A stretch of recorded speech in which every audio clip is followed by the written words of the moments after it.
आपल्या महाराष्ट्राचं भूषण तारकेश्वर गडाचे महंत, आपल्या सर्वांचं प्रेरणास्थान, आमचे मार्गदर्शक आदरणीय परमपूजनीय आदिनाथ महाराज शास्त्रीजी यांना काही वेळापूर्वी आपल्या अहिल्यानगर शहरामध्ये लोटस हॉस्पिटल या ठिकाणी आणण्यात आणलं त्यावेळी महाराज सर्वांसोबत बोलत होते. त्यांचा जय श्रीरामचा जाप देखील चालू होता. त्यानंतर इथं ॲडमिट करून आताच त्यांचं ऑपरेशन पार पडलंय. अतिशय यशस्वी ऑपरेशन झालेलं आहे. महाराजांची तब्येत देखील व्यवस्थित आहे. कुठल्याच प्रकारची काळजी करण्याचं कारण नाही. आणि मी सर्वांना एवढीच विनंती करतो की मोठ्या प्रमाणात महाराजांचा भाविक भक्त आहे संपूर्ण महाराष्ट्रामध्ये. तर सर्वांना एक महाराजांची काळजी लागली आहे. तर सर्वांना एवढंच माझं सांगणं आहे की तब्येत व्यवस्थित आहे. आता महाराजांची परिस्थिती आता अतिशय व्यवस्थित आहे. महाराज सर्वांसोबत बोलते.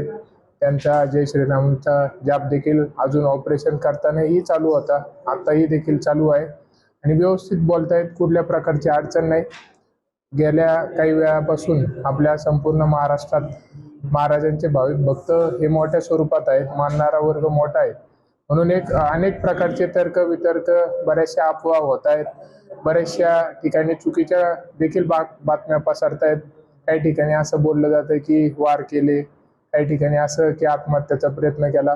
तर सर्वांना एवढीच विनंती की अशी कुठलीच गोष्ट नाही किंवा घटना घडलेली नाहीये. आपण सर्वांनी कुठल्याच अफवा, सर्वांना ही विनंती की अफवा करू नये, कारण की आपल्या सर्वांचं ते आशास्थान आहे. आणि दुसरी गोष्ट अशी की जरी कुणी काही बोललं तरी आपल्याला मी स्पष्ट सांगतो की अशी कोणतीच गोष्ट नाही. आता अतिशय व्यवस्थित महाराजांची परिस्थिती आहे. काही वेळानंतर किंवा दिवसानंतर महाराज आपल्या समोर येतील आणि आपल्याला सर्व गोष्टीचे स्पष्टीकरण देतील. एवढंच सांगतो. फक्त भाविक भक्तांना एवढंच सांगणं आहे की काळजी करू नका. महाराज अतिशय व्यवस्थित आहेत, कारण की त्यांच्या पाठीमागं एक दिव्य शक्ती आहे. आज अशी गोष्ट घडल्याच्या नंतर देखील महाराज सर्वांना भेटतायत, बोलतायत.